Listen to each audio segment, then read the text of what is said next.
Hi everyone, it's Simon Keeling here, weatherweb.net, and it is Tuesday the 2nd of July. Thanks again for watching. Just a reminder that the site is all kept free of charge by you, basically coming back and using it. So thanks for doing that, it is appreciated. It means that we generate the revenue that keeps the site completely free of charge. And as part of WeatherWeb's mission is to be able to get weather information out to you as quickly as possible, the most up-to-date information, and explain why the weather is doing what it's doing. That helps us out by keeping it all free of charge, and whenever you use the adverts, that generates revenue too. So thank you for doing that. Now, we've got some new data out from the Korean longer range model, which I'll show you in just a moment, and we're all getting geared up now, aren't we, for a dry spell of weather coming in towards the end of this week. Now, with that dry spell of weather coming in, just been taking a look back into the middle of July and having a look at when the last time this happened was. And the nearest I can find is 2006. And conveniently enough, that's what the analogues are showing too. This is the prediction for the 12th of July from the GFS model. And what this does is it compares what that prediction for the 12th of July is like back to previous years. And what it shows us is that actually 2006 is showing up as the top analogue year.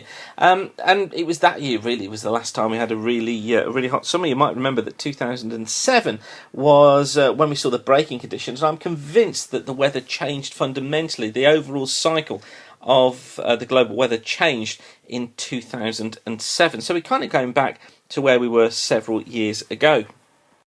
Now, I did say that we've just had some output from the Korean model. This is the very latest that's just become available. This is showing us mean pressure anomalies. So this is surface pressure. Where it's red, it's high. Where it's blue, it's lower than normal. And you can see here, look, this is the forecast for late July, so the final third of July. And the Koreans changed its mind here because it was making the end of July more unsettled. But look, it's gone for high pressure, just persisting right the way across Northern Europe and into the British Isles and Ireland during this period. Now, that wouldn't mean that the whole of the country is dry. I think there would be some rain across northern and western Scotland, but certainly the emphasis would be on fine, dry and sunny weather. And then for early August, taking us into early August, look, it's still got here this band of high pressure stretching all the way across the Atlantic, right the way across northern parts of Europe, keeps pressure high into those first few days of August. So keeps things generally on a westerly, but with high pressure, and so keeps things warm and mainly dry. Again, I wouldn't say completely dry. It's western and northern Scotland that may see some rain at times, and Northern Ireland, and perhaps into parts of northern England, but it would only be very light. The emphasis is on drier than normal conditions, best of the sunshine, warmest temperatures in the south. And then what about further on? Well, a nice smiley face there, look for you. Further on into the, here we are, into the middle part of August. Well, it starts to reduce pressure a little bit. Look, it's still got that band of high pressure out towards the Atlantic, but we're starting to see pressure fall off towards the east. So perhaps a trough forming kind of in this sort of zone here. Now, what that would do is probably bring some rain, allow the fronts to get across Scotland, down through northern and eastern parts of England, more unsettled there, but drier across Ireland, Wales, southern England, southwest England, again into the middle of the month. Of course, this is just one model, but we've been looking at CFS over the last few days, haven't we? And that was right in line with this. It was saying that the high was going to be dominating, so certainly some interesting signs coming through. But back to the present though, and this is the chart for this afternoon. This front here is going to be moving its way eastwards during the course of tonight, bringing some pretty hefty bursts of rain with it. It'll clear eastwards, I think, by tomorrow morning, taking the rain with it, and then following behind will be a fair amount of cloud.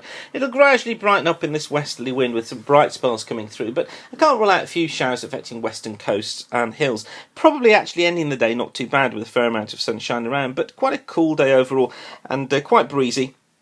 Westerlies of around 15 to 20 miles per hour.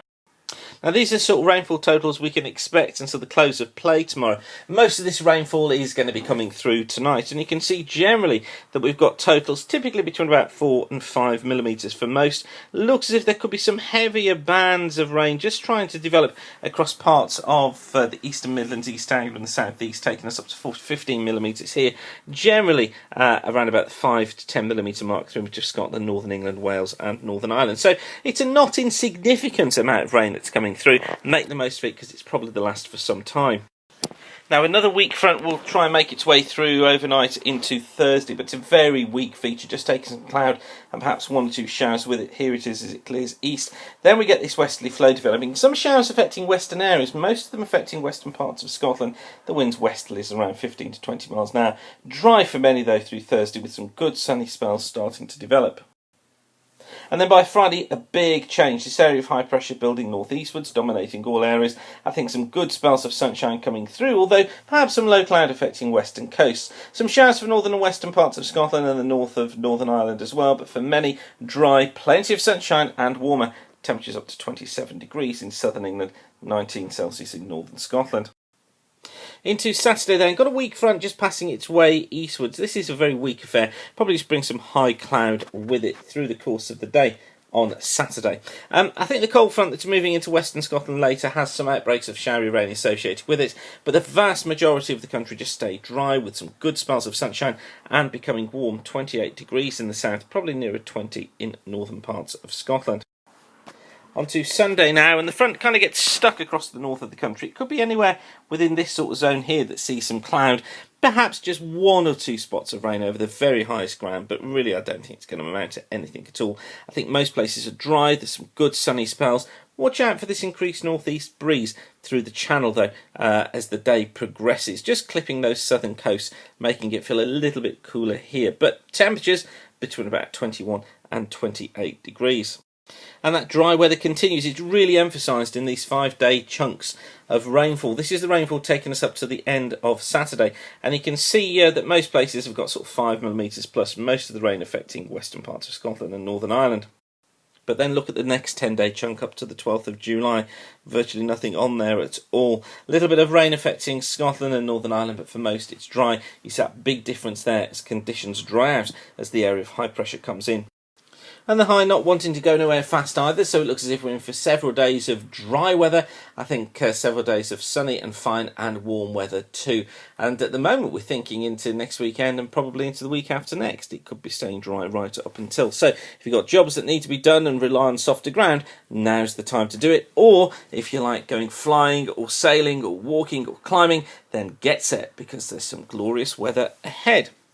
So, once again, thanks for watching. I'm Simon Keeling, and now don't forget that weatherweb.net is kept free of charge by the adverts you see around the screen, and by you coming back and using the site enables us to keep it all free of charge. So, thanks for doing that. Keep the sun shining, and have a great day. Bye for now.